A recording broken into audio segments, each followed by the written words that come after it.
Tables, writing rules for input-output relationships. Example 1. For a certain brand of dog medicine, the amount of medicine that a dog needs, we'll call M for the medicine here, depends on the weight of the dog, D, which is here. So depending on the dog's weight, it'll tell you how much medicine they get. So 6 goes to 3, 8 goes to 4, 10 goes to 5, 12 goes to 6.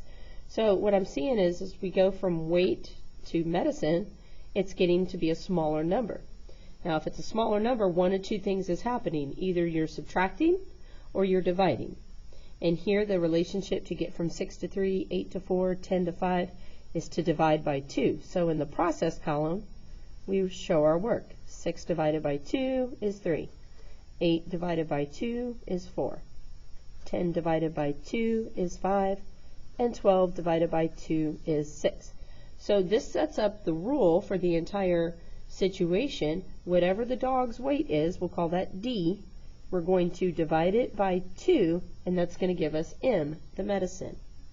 Now you could see it in this fraction form, D divided by 2, or you could see it as multiplying half times the D.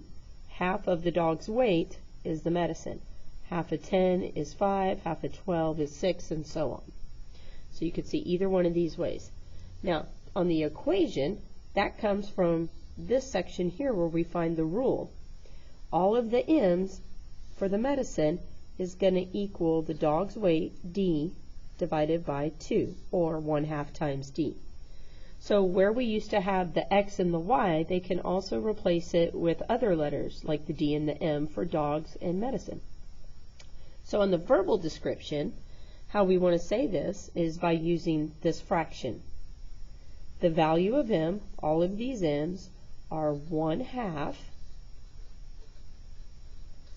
of the value of D. So half of the D is the M. And that's how you say it when you're dividing. Scroll on up. Example 2. A student decided to add $1 to her piggy bank each week. The total amount of money she has is called T, so that's down here, her total, and it depends on the number of weeks she's been adding the money, so the weeks is the W up here. So what I noticed, to go from the top to the bottom, it's getting bigger. That means one of two things. Either we're multiplying or we're adding. So I try to find the pattern. 1 to 11, 2 to 12, 3 to 13, 4 to 14, excuse me. Looks like we are adding 10 to each of these. So whatever the weeks are, 1, we're going to add 10, and that gives me the amount in the bank. 2 plus 10, 12. 3 plus 10, 13. 4 plus 10, 14.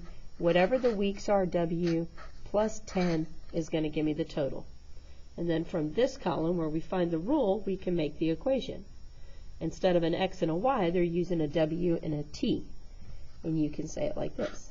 T, all these T's equal whatever the W is, plus 10. Now how do we say that in verbal? Now the value of T, these T's are more than the value of the weeks. So the value of T is how many more? 10 more than the value of W. Excuse me.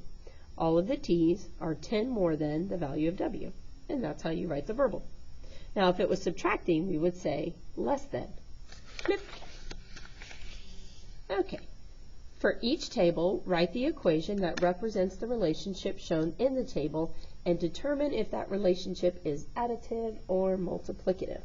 Alright, so in table 1, going from the X to the Y, I see the numbers are increasing. So that means we are either adding or multiplying. So I try to find the pattern. 2 to 18, 4 to 36, 6 to 54, 8 to 72. All of these are being times by 9. So my equation would be y equals 9x. Get used to writing it this algebraic way. And since we're multiplying, that is multiplicative. Okay, and then number 2, 5 to 7, 2 to 4. When we're increasing, but we're not multiplying, we are adding. We are doing a plus 2, plus 2, plus 2, plus 2. So whatever the x is, plus 2. y equals x plus 2. This is additive. That is a long bell. Okay, now the number 3, it looks like we're going from -2 down to -6, 0 down to -4, +2 down to -2, and 4 to 0.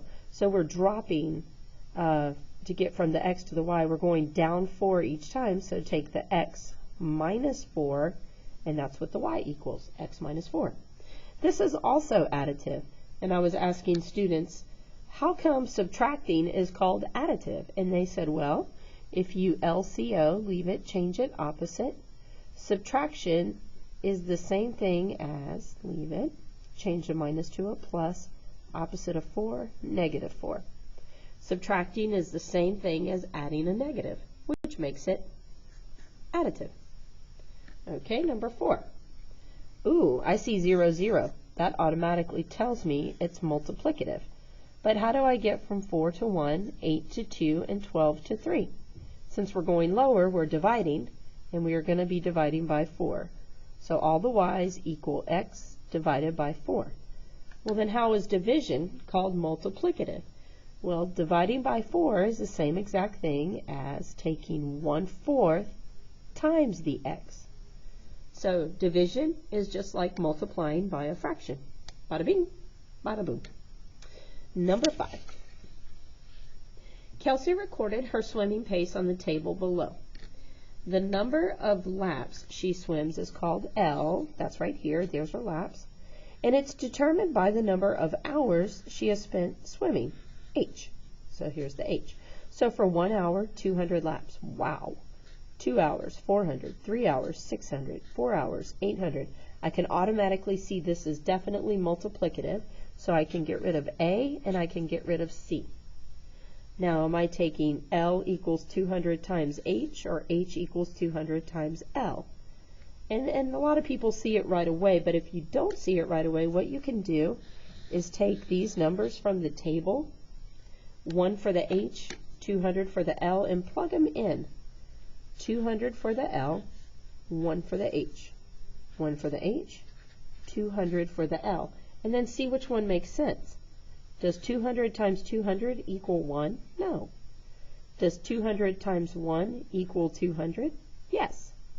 And the answer is B. On to number 6. This is my Texas one. Justine had lived in Texas for 6 years when Felipe moved to Texas. The number of years Felipe has lived in Texas is F. So here's Felipe right here. 2 years. And it can be determined by the number of years Justine has lived in Texas, J. So here's Justine. So when Felipe was 2 years, Justine was 8. He was 3, she was 9. He was 4, she was 10, 5, and 11. So these are additive. We're adding 6 each time. So let's get rid of B and get rid of D. Now, do I take the J plus 6 to equal Felipe, or Felipe plus 6 to equal J for Justine? Well, again, if you want, you can plug in these numbers. 2 for the J's, 8 for the, 2 for the F's, 2 for the F's, 8 for the J's, 2 for the F's, 8 for the J's. Oh, that worked out nice. So does 8 plus 6 equal 2? No. But does 6 plus 2 equal 8? Yes. And that is our notes for today. Hope this helps. Have a nice afternoon. Bye.